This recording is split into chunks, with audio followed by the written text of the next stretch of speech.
Hot dog.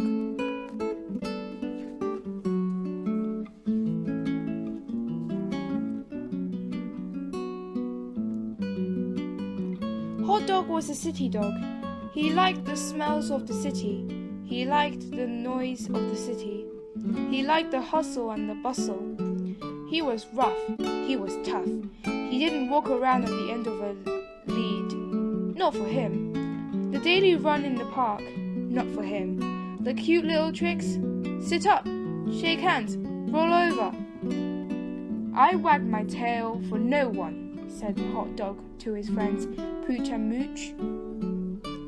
And I wag my tail for no one, barked Pooch, who wanted to be just like Hot Dog, but was a little too short and a little too long. Mooch just said, woof, because he couldn't stop wagging his short, stumpy tail.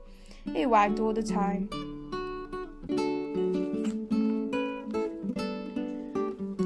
Pooch, Mooch, and Hot Dog stuck together. They shared their bones, and they kept each other warm. They licked each other's wounds. They shared Mrs. Fortini's meatballs. Mrs. Fortini loved Hot Dog. She loved Pooch and she loved Mooch. She wanted to make them her pets, but they wouldn't have it. They were free and they wanted to stay that way.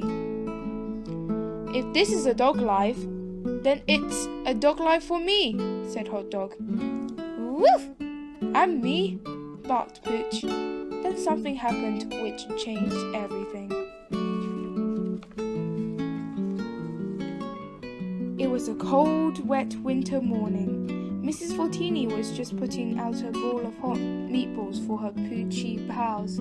Hot Dog and Mooch were waiting by her back door. Poochy, Poochy, Poo, called Mrs. Fortini. Suddenly, Pooch panted around the corner. Stray dog catcher, he barked. Run for it! Stray dog catcher? Said Hot Dog. There isn't any stray dog catcher around here.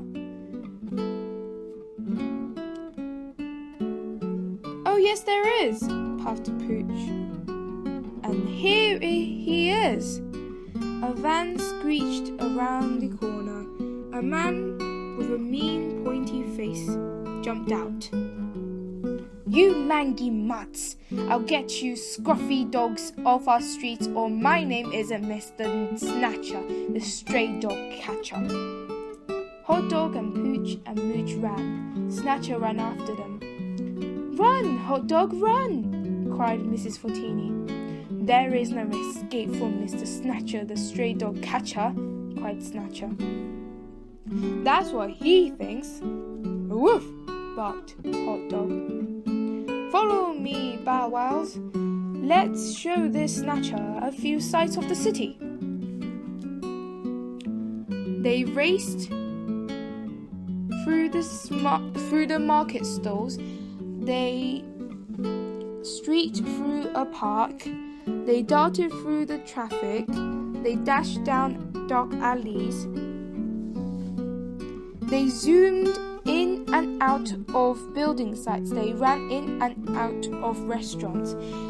They ran and they ran. But Snatcher was still hot on their tails. There's no escape, I never fail, cried Snatcher. Hot Dog, Pooch and Mooch looked over their shoulders. This man is determined, panted Hot Dog. I'm whacked, panted Pooch. I'm zonked, panted Mooch. Don't drop now, doggies, said Hot Dog. I've got a plan. Head for the Grand Hotel. Hot Dog bounded ahead. Pooch and Mooch pounded behind. Slow down, puffed Pooch. Don't stop now, we're almost there, barked Hot Dog. But Snatcher was about to pounce. Hot diggity dog, I've got you, cried Snatcher. Not yet, Snatcher, barked Hot Dog. They were almost at the door of the Grand Hotel. When I say now, do what I do, said Hot Dog. Now, barked Hot Dog. He stopped right beside a curly white poodle. that was standing by the front door of the Grand Hotel. Pooch and Mooch stopped too. Hot Dog put his black nose in the air, just like the curly white poodle. He held his tail very straight in the air, just like the curly white poodle. Pooch and Mooch put their black noses in the air. They held their tails very straight in the air. Well, Mooch tried, but his stumpy tail wouldn't go straight up in the air. Then they followed the curly white poodle right through the big swinging doors of the Grand Hotel. Snatcher was just about to follow when a doorman put out his hand. "Sorry, sir," said the doorman. "Guests only." But, spluttered Snatcher. Hot Dog, Pooch, and Mooch trotted on. Snatcher stood on the pavement and spluttered some more. "Just follow me and keep those noses in the air," muttered Hot Dog. They trotted through the hotel lobby, down some stairs, along a hall, up some stairs until they reached the back door. All around them people stared and leaped out of their way. Then they trotted right out of the back door and into an alley. "Phew!" gasped Hot Dog. "That was very close." "Very close," puffed Pooch. "Too close," huffed Mooch. "And I don't think we've seen the last of Snatcher," said Hot Dog. Hot Dog was right. That wasn't the last of Snatcher. The next day, Snatcher chased them around the shops.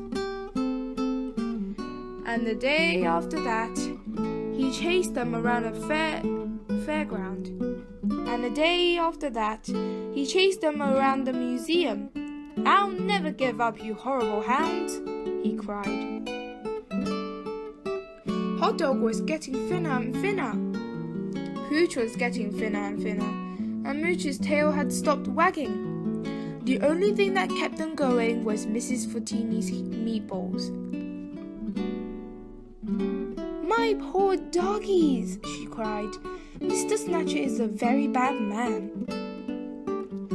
If this is a dog's life, then I would rather be a cat," said Mooch. "I don't think I can keep running," said Pooch.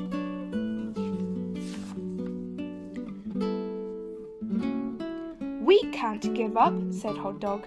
"If Snatcher catches us, we'll be in dog jail forever. There will be no more steaks from Jack's Grill, no more meatballs from Fortini's restaurant, no more bones from Bob the Butcher. We need a plan," said Pooch. "A really good plan," said Mooch. "And I think I've got one," said Hot Dog. "Look at that dog over there. Why doesn't Snatcher grab that dog?" "Because its owner has it on the lead," said Pooch. "Exactly," said Hot Dog. "But we don't have an owner, and we don't have leads," said Mooch. "We can get one," cried Hot Dog. "But we don't want one," yelped Pooch. "Desperate times need desperate measures," said Hot Dog. "What does that mean?" asked Mooch. "It means we have to make another plan," said Hot Dog. "Now come close and listen to Hot Dog's desperate dog plan, number 101.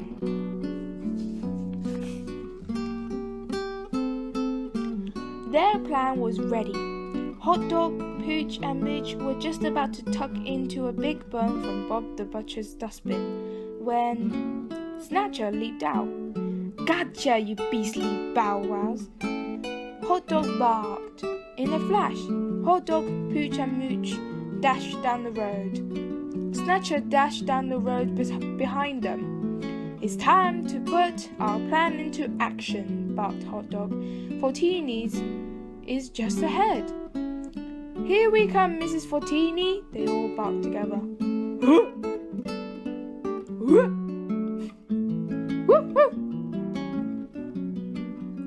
Then Hot Dog, Pooch, and Mooch dived through the door of Mrs. Fortini's restaurant.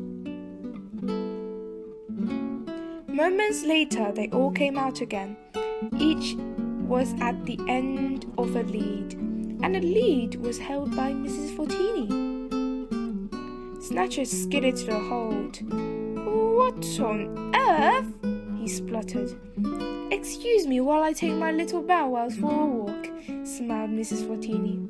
Hotdog, Pooch, and Mooch trotted along beside Mrs. Fortini. They wagged their tails. Snatcher's face went red. It twisted up. He foamed at the mouth. Hotdog, Pooch, and Mooch just kept trotting along at the end of their leads. You horrid hounds!" he shouted. Then he jumped in his van and drove away. Hotdog, Pooch, and Mooch barked. Mrs. Fortini laughed and took off the leads. "Your plan worked, Hotdog, and now I'll let you free again," she said. "Let's just hope that Snatcher doesn't come back." That night, Mrs. Fortini gave Hotdog, Pooch, and Mooch an extra big plate of meatballs. "Yummy," said Mooch, still wagging his tail. "Scrummy," said Pooch. "Delicious," said Hotdog. Soon there was not a meatball in sight. Mrs. Fortini came to the back door. "Finished?" she asked. They licked their chops. They wagged their tails. "If this is a dog's life, then it's a dog's life for me," they said to one another, and they trotted off to look for some pudding.